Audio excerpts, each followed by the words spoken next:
गीत की शादी रॉकी से होती है। रॉकी और लकी दोनों भाई जिनका आपस में बड़ा प्यार होता है। अरे वाह भाभी, क्या खाना बना है। अब तो घर में ही होटल वाला स्वाद रोज मिला करेगा। अरे लकी, तुम अभी जानते नहीं हो मुझे। तुम बस डिश का नाम बोलो, मैं तुम्हें इसी किचन में बनाकर खिलाऊंगी। चढ़ा रहा है तुम्हें ये, और तुम भी ना। गीत रॉकी के छोटे भाई को दोस्त की तरह मानती। वो रॉकी के साथ उसकी भी जरूरतों का ध्यान रखती। लकी, ये रहे तुम्हारे कपड़े, धोकर प्रेस करवा दिया है, अलमारी में सजा लो। अरे रख दो ना भाभी अलमारी में भी। हाँ हाँ, सब भाभी करेगी तो तू क्या करेगा। रहने दीजिए ना माँ जी, शादी हो जाएगी तो खुद ही सुधर जाएगा। अरे रहने दो यार, तुम दोनों मेरे कपड़े यहीं पे रख दो। एक कपड़े अलमारी में रखने को क्या बोल दिया, शुरू हो गई। एक दिन, रॉकी सुनिए ना, कल जल्दी आ जाना, मुझे मायके जाना है, या सुबह छोड़ दीजिए और शाम को लेकर आ जाना। अरे नहीं नहीं, कल तो बिल्कुल पॉसिबल नहीं है, कल मीटिंग है। तुम लकी के साथ चली जाओ ना, और उसे कह देना कि शाम को लेकर भी आ जाएगा। लकी भाभी को लेकर मायके जाता है, शाम को लेकर भी आता है। आते वक्त, लकी, तुम्हारे लिए मैंने एक लड़की देखी है, बहुत सुंदर है। अच्छा, क्या बात है भाभी, मुझे भी दिखा दो, और उससे भी पूछ लो कि मुझसे शादी करेगी ना। इतनी सुंदर होगी तो मुझसे क्यों शादी करेगी भाभी।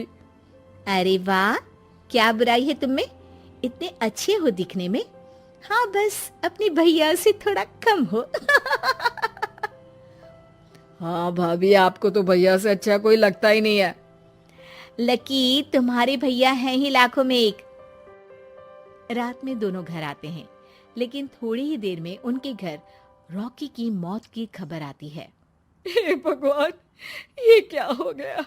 मेरा बेटा मुझे वापस कर दो। सब मिलकर माँ और गीत को संभालते हैं। एक दिन, गीत बेटा, अब तो रॉकी रहा नहीं, तू देख ले अगर मायके जाना हो तो। गीत कुछ नहीं बोलती और कमरे में चली जाती है। एक दिन बुआ सास उन लोगों के घर आती है। अरे भाभी, किसकी नजर लग गई आप लोगों के घर में? मुझे तो लगता है कि इस लड़की के ही पैर ठीक नहीं है, तभी तो आते ही हमारे घर का चिराग खा गई। बुआ सास की बात सुनकर गीत को रोना आ जाता है। वो अपने कमरे में जाकर जोर जोर से रोने लगती है। लकी को ये सब देखकर अच्छा नहीं लगता। बुआ क्या बोल रही हैं? किसी का जीना मरना ऊपर वाले के हाथ होता है, ना कि किसी के पैर पर। अरे देख लो भाभी, छोटा भी हाथ से निकल रहा है। ऐसा ना हो कि ये लड़की सबको आपके खिलाफ कर दे। तभी वहाँ गीत चाय लेकर आती है। लीजिए बुआ जी, चाय पी लीजिए। बुआ तो घर से चली जाती है, लेकिन सास के मन में गीत को लेकर नेगेटिव विचार भर जाते हैं। अब देख गीता, बहुत हुआ, यहाँ रहकर भी कुछ नहीं होगा। अच्छा होगा कि अपने मम्मी पापा को बोल के तुझे यहाँ से लेकर जाए। और गीत अपने मायके चली जाती है, जहाँ आस पड़ोस के लोग कहते हैं, अरे रे, बेचारी की शादी के 2 साल ही हुए थे, लेकिन पति नहीं रहा। सास ने भी घर से निकाल दिया। देखो भाई भाभी कब तक साथ रखते हैं। और शादी करा देनी चाहिए इसकी, तो उम्र ही क्या है इसकी। हाँ, लेकिन करेगा कौन? एक तो शादीशुदा, ऊपर से कलंक पति की मौत का। तभी वहाँ लकी आ जाता है और वो पड़ोसियों की बात सुन लेता है। लकी, तुम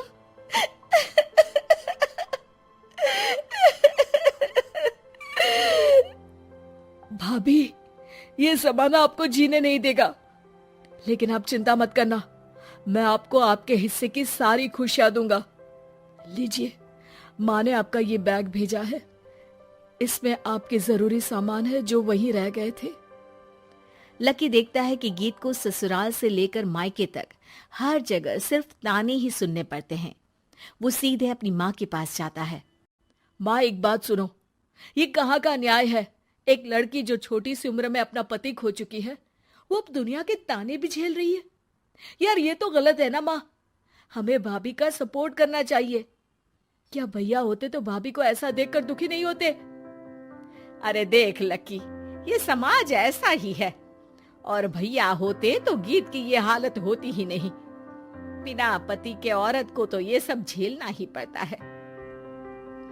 लेकिन कोई तो जरिया होगा ना माँ, भाभी भी हमारे परिवार का हिस्सा है, हम कुछ तो कर सकते हैं ना उनके लिए। हिस्सा है नहीं, हिस्सा थी, और अब तू ज्यादा ना भाभी भाभी करना बंद कर दे, समझा? कुछ दिन ऐसे ही बीतते हैं और एक दिन लकी देखता है कि गीत उसके ही कॉलेज में पढ़ने आई है। अरे भाभी, आप यहाँ कॉलेज में कैसे? लकी, मैंने पढ़ने का निर्णय लिया है। शादी के कारण मेरी पढ़ाई को बीच में ही रोक दिया गया था, पर अब जब कुछ नहीं बचा तो मैंने सोचा पढ़ाई में ही मन लगाऊं। अरे आपने बिल्कुल सही सोचा भाभी। किसी भी तरह की कोई भी जरूरत हो तो प्लीज बिना किसी हिचक के बताना, मैं हूँ आपकी मदद के लिए। लेकिन कहते हैं ना, गीत की जिंदगी में सब कुछ बहुत दिनों के लिए ठीक नहीं रहा, और एक दिन क्लास में, अरे ये विधवा है, इसकी तो शादी हो चुकी है। क्या आप बात कर रहे हो? हमारे साथ तो बैठकर ऐसे पढ़ाई करती है जैसे बच्ची हो। अरे बच्ची नहीं, बहुत शातिर है ये, किसी को नहीं बताया कि ये शादीशुदा है, वरना हम इसे आंटी आंटी कहकर पुकारते ना। अरे अब तो पता चल गया ना आंटी जी। Aunty aunty. फिर क्या, सभी गीत को आंटी बोलकर चिढ़ाने लगते हैं। गीत को रोना आ जाता है और वो क्लास के बाहर जाकर रोने लगती है। सामने से लकी आ जाता है। अरे क्या हुआ भाभी, आप रो क्यों रही हैं? तभी पीछे से एक लड़की आ जाती है। हे हैंडसम, इस औरत से ना दूर रहना, इसके प्यार में मत पड़ जाना, क्योंकि ये शादीशुदा है। हमारे साथ झूठ बोलकर हम जैसी ही रह रही थी। हाँ तो क्या गलत है? सही उम्र में तुम्हारे माता पिता तुम्हारी पढ़ाई छुड़वा देते तो आज तुम भी शादीशुदा ही होती ना, और इनका पति नहीं रहा, उसमें इनका क्या कसूर? अरे कोई अपने जीवन को नई शुरुआत दे रहा है तो तुम लोगों को क्यों मिर्ची लग रही है? अरे तुझे बड़ी दया आ रही है, कर लेना तू शादी। लकी तब तो कुछ नहीं बोलता, लेकिन ये बात उसके मन में घर कर जाती है। और फिर एक दिन, माँ, मैं गीत से शादी करना चाहता हूँ। अरे क्या बक रहा है बेटा, तेरा भाई तो खा गई वो, अब मैं अपना दूसरा लड़का नहीं खो सकती। नहीं माँ, मैं गीत को यूं परेशान नहीं देख सकता। उसका कॉलेज में भी लोगों ने जीना मुहाल कर रखा है। मैं उनसे शादी कर उन्हें फिर से इस घर की बहू बनाऊंगा। तुम मानती हो तो ठीक है, नहीं तो मैं घर छोड़कर चला जाऊंगा। अरे मुझे मंजूर है बेटा। लकी माँ के साथ गीत के घर जाता है और उसका हाथ मांगता है। घर वाले मान जाते हैं। थोड़े से इनकार के बाद गीत भी लकी से शादी करने को मान जाती है।